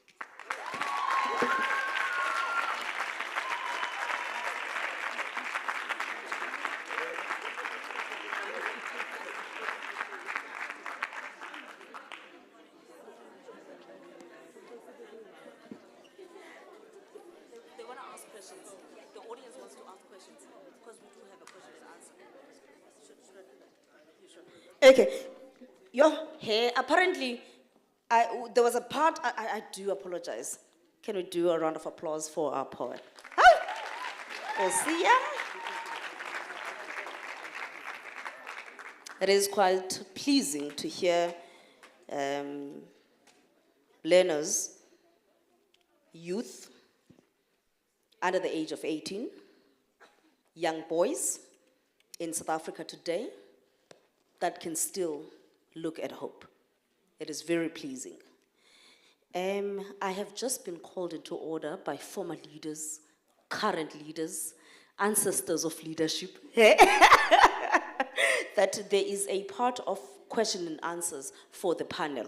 So unfortunately, I'm supposed to do that, but we're not going, there was no plan to take a whole lot of those. There was only 15 minutes allocated, and that brings us to the next session, which will be the vote of thanks by the Deputy Dean of Students, as well as the entertainment by Cairo CPT. Program Director, you've done absolutely amazing in terms of time. 30 minutes, African time. Okay. So, can we take only 3 questions for the panel? And then we hand over to the DD to do the closing and to hand gifts to our panel. So we've got 1, 2, 3, and that'll be it then. And in that order, let's start with this question. And I also just want to ask, can the question just be a question, not a paragraph, not an essay, not a thesis? I do respect that you are all academics, but can a question just strictly be a question? Same goes for our respondents. Can your responses just be the response, not a thesis, not an essay? I know you are very intelligent, not a research paper. Yeah. Some of you want to impress your supervisors and who are all here today. Yeah, let's go. Thank you very much.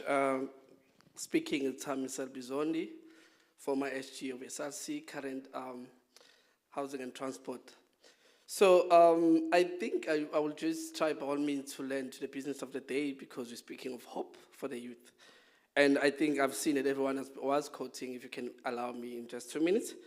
So Shane Lopez defines hope as the belief that the future would be better than the present, combined with the belief that you have the power to make it so. I think I had all the speakers, the panel, speaking of all the issues that we're currently facing, from cyberbullying to the land from the DC and everything. I just want to know from all of you guys, what is it that we need to do to overcome those challenges? Thank you very much. Can we give it to one speaker?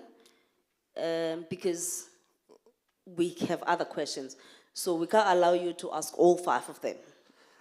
I know, it's up to you. Thank you very much. Okay. Okay, I think I'll ask the audience, who should answer the question? SRC. Okay, everybody is saying SRC. Thank you. As someone who has been recently also been cyberbullied in the past few weeks and months as a member of SRC, and as you know, someone who's always out in the open, how we go on about, defending ourselves, or how do we go on about standing up against cyberbullying and all those things, is that the reality is whether you do bad or good, people will still talk. And one thing is that I'm not good given but or something like that. I was literally going to say that. Exactly. And social media, as we have our influencers, is sometimes used for, the good benefit, and others use it to destroy, not knowing they are bringing you up and your brand. And this is what I'm saying also to him. So cyberbullying will exist the same way that the black market exists when people sell illegal goods, but it's all up to you and what kind of change and hope do you give to the youth on social media and any other platform. Thank you. Charlene, are you happy that we've got resilient youth? Are you happy that we've got people that are saying we're going to stand irrespective of what we face? Let's take the next question as we move along. No, thank you very much. My name is Lizol, a student of CPUT T6. Your name? Lizol. Lizole, okay. Yeah, I'm not sure if I'm allowed to ask 2 questions at the same time. one, please. Okay, no, that's not an issue. My question will be dedicated to the chairperson of the SRC, Uthandegile Ndlovu. I must first mention that I was very inspired by the manner in which you articulated your answers there. But also I want to quote the scholar that I come from, Vladimir Ulyanov Lenin, when he says, "Give me one generation of the youth, I'm going to transform the whole world." My question is very short, but also we have the 1976 generation, which I believe that is the reason why we're gathered here today, followed by a political inspiration that took place in Marikana, and I believe that the current government is responsible for that. 3, we have a generation of Fees Must Fall, which was fighting for absolutely free education. So, as things are now, as a country we are, I can categorize and say we're in a crisis as the society. And we're not allowed to give a preamble to must just ask questions. That's not a crisis. But of course, according to my own analysis, the current youth that we have looking even the attendance. I'm going to have to try and assist you. Can we stick No, to... can you allow me, please? No, I think we have allowed you. Okay. No, And let at me. least you've have been granted time Okay, to no, narrate the background. Now we need to get to the question. Yeah, I'm going With all there. due I'm respect. going Thank there. you. So my question is, looking at the attendance here, you can even see that the youth that we are having currently is very much ignorant when it comes to political issues. And according to your own analysis, what do you think that is causing that ignorance to the youth, and how can it be solved? Thank you very much. Thank you. And just to add on that this is not a political gathering, but it is a Youth Month commemoration event, which a theme that is about inspiring hope, looking at the challenges that we face, hence the diversity of the backgrounds of the audience. I will allow you now to respond.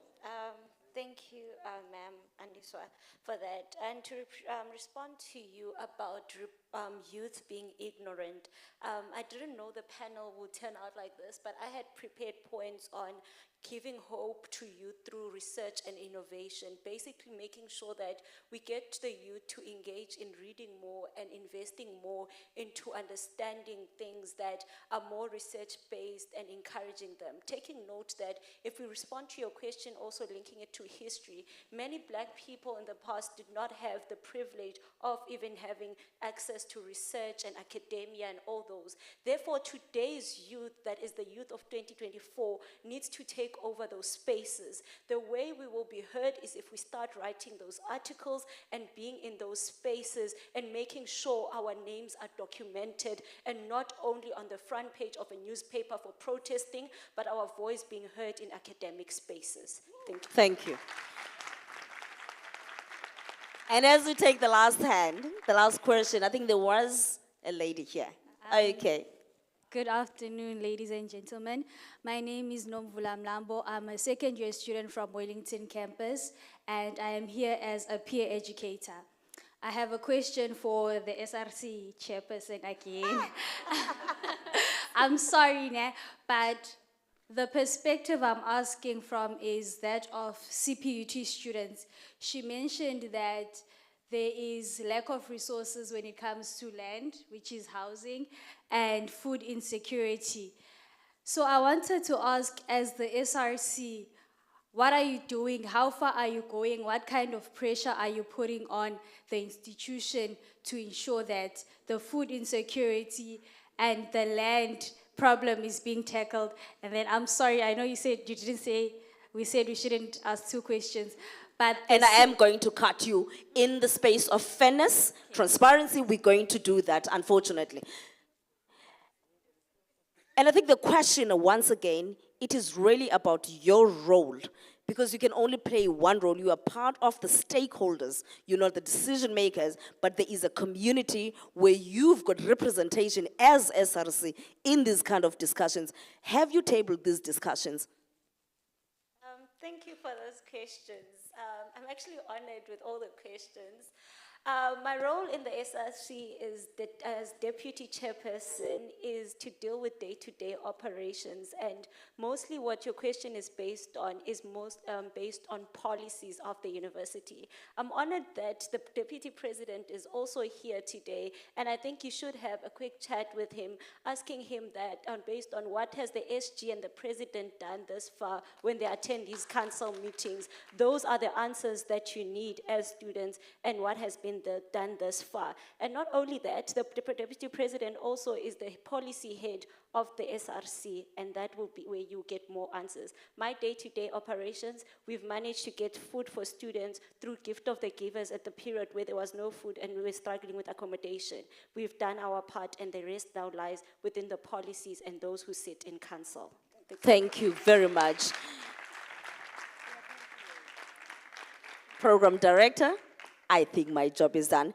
As we welcome the Deputy Dean, I would like to call the team before you go down. We do have a token of appreciation for the time and these fruitful engagements. And I do know that you've done quite extensive research in preparing for this session. So we'll have the team bringing the gifts up on stage, as we call the Program Director, as well as the Deputy Dean, to do the closing.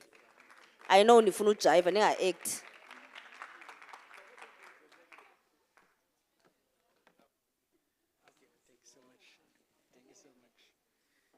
Sanbonani, Ninjani, young people, Aibo, Sanbonani, Ninjani, Eta Sipiti, Eta, Ola Sipiti, Ola. Man is simple. I wanted to ask anyone who regards himself or herself as a leader to stand up. If you say I'm a leader, please stand up.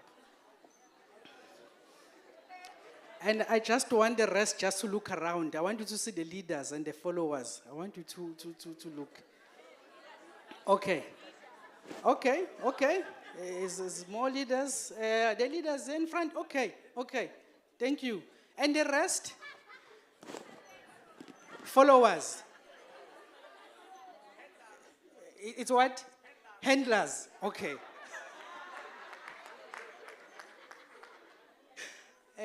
I'm just checking. Where is Miss Mras? I'm just checking whether do we have leaders. But I see in majority it's leadership, and then the rest is handlers. Yeah. Okay. The reason why I'm asking, as I'm doing this vote of thanks, something very interesting I read, and it relates to what I'm about to say, that youth is the gift of nature. Highlights that. But age is a work of art. That why in South Africa, especially when it comes to young people, supposedly that it ends at 35, 36. But I've seen some young people who are 45 in some of the youth leagues. It happens. And I won't mention, I saw another photo in a DP recently of one organization saying young people are represented in parliament. I look at them. I didn't even see anyone there who looks like they're 35. But again, it happens. Good habits formed at youth make all the difference. Aging is not lost youth, but a new stage of opportunity and strength. The foundation of every state is the education of its youth. Now, something that sometimes people miss it is that young people are tomorrow's leaders today, not tomorrow. I don't know if you are following. We are not being prepared for tomorrow. You're already leading now. That's why I always say, don't study to be a dentist. Study as a dentist. You are just doing some practicals. So if you see yourself in the future already, then you are in the right path. You don't study to become an accountant. Study as an accountant, as a young person, so that you can motivate yourself also. So don't wait for anyone as a young person to do something for you. you need to stand up, not even government. If you are really, abreast with the developments in the country, you're going to pick up in some parts of the society, there are those who will say, it's government's fault, government's fault, government's not done that. Yes, there's that part. But what is it that we are doing as a young person? We must acknowledge those young people who stand up and do something about the challenges they see in the society. In fact, you even have some here. What is it that we are doing as a young person to bring about change? If I had to ask those who said they are leaders, what is it that we have done at CPUT to bring about change to our own young people here? On the issues of the students at CPUT, where are you as a leader? Let's leave the handlers for now. But the young people, I'm always very encouraged by the students who always see challenges as opportunities. That's why we need to create an enabling environment. I always encourage my students who would bake muffins, and instead of saying that, yo, I have no money, they will take what they have, bake muffins, and go and sell. I've seen students who are also creative in terms of the craft, and then they sell. It's maybe a small thing. We just need to make sure as university we create enabling environment for those students who are social entrepreneurs or even entrepreneurs are able to sort of, use the space to benefit. That's what we need to do. We need to make sure we've got policies that really enable that. I always say, I'm probably going to be in trouble, but it's fine. I always say it's always very weird for an institution, not necessarily CPUT, to teach entrepreneurship, but the environment doesn't allow entrepreneurship. So where am I going to even go and practice what I'm studying in class? So those are discussions we need to start having. So young people in forefront. And because young people are leaders, this is what I want to leave with you. It's a quote from Adam Grant, that good leaders build products. Great leaders build cultures.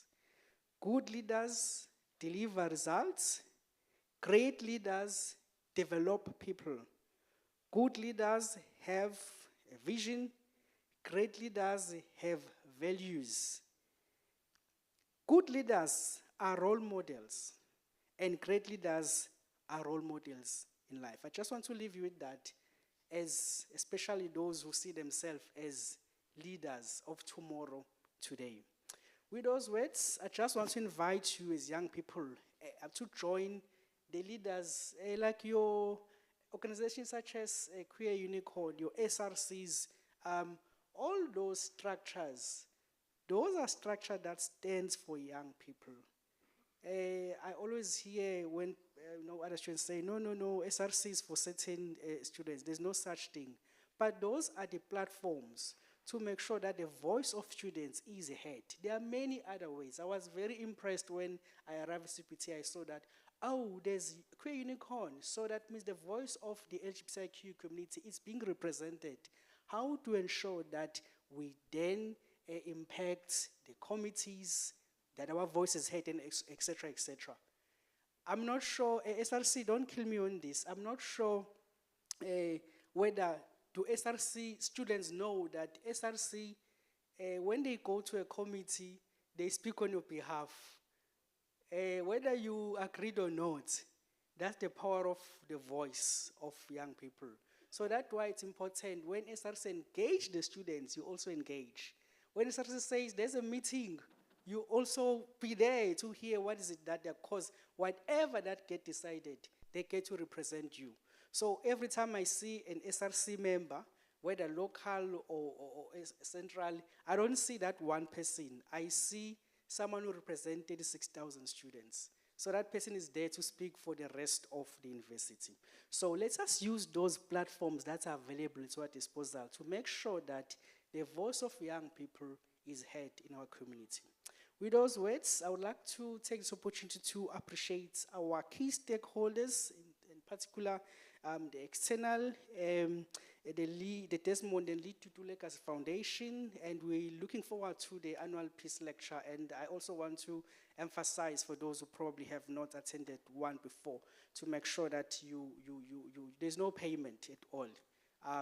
that you do attend. You'll be motivated. Go on your website and see the previous speakers. They range from the current president and so many other globally renowned speakers who have been there before. So I really would like to encourage. And if you're also aware, the foundation has a number of projects, that it has, and they've got, and one part around the youth empowerment, and which that's why today they're here. So if you're not aware, go on the social media, go on the website, you will find more information about the foundation. They do more than just a peace lecture. There's a lot that happens. Our internal stakeholders, CITISC, Mr. Tumisho, by the way, those do not know, it's a former, are you still a leader, sir? Oh, okay. Our former student leader, and it's always very encouraging when you see the student leaders becoming officials of the university and really impact our institution. To the panel, I'm inspired indeed. Thank you very much for taking time to come and engage us and then really open up to us.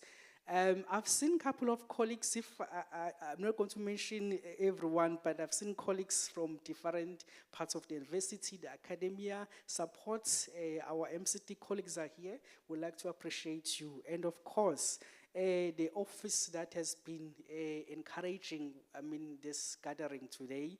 I want to ask them to stand up so they can see them. Miss Mkasi and the team and her office, I want you to so that you can appreciate them. Please come.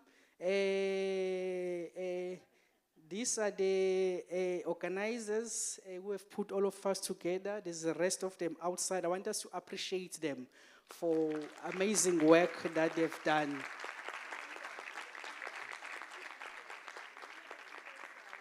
Thank you very much to our colleagues from the faculty. I think that is it from me. Yes. Where's the rest of the team? Here they are. Please come. We want to see you and appreciate you. Don't be scared.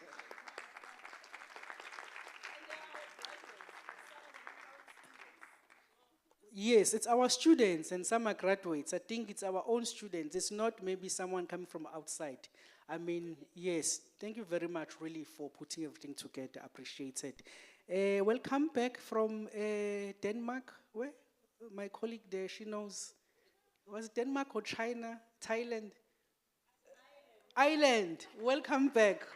Thank you very much. Let me allow you to come and hand over the gift to our panel. Thank you so much. MC?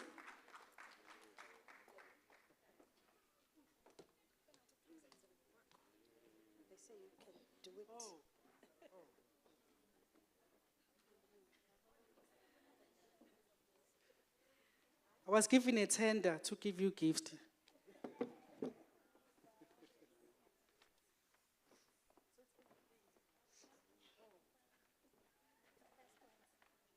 I was told that you must declare.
We are almost done. We are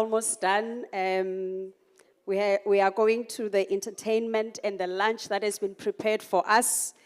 On my side, I would like to thank you all, and I hope that we were all inspired. And drawing from the poet, there's a line that he spoke about that Sabela Temba isizwe siyachabalala. I like that line, that ukuphuma kwethu apha today, let the hope or the ithemba elilapha kuthi ngaphakathi may ukuthi liphakame lisabele isizwe singachabalali. There is, you know, a hope of glory in each and every one of us. There is a hope of glory in each and every one of us. We are here to be inspired, and that hope of glory is awakened. So we are heading over to the entertainment from Cairo, CPUT, Cairo, Cape Town, and Ilanga Elihle. Over to you, Cairo. Sesukuthimbile. The music, oh.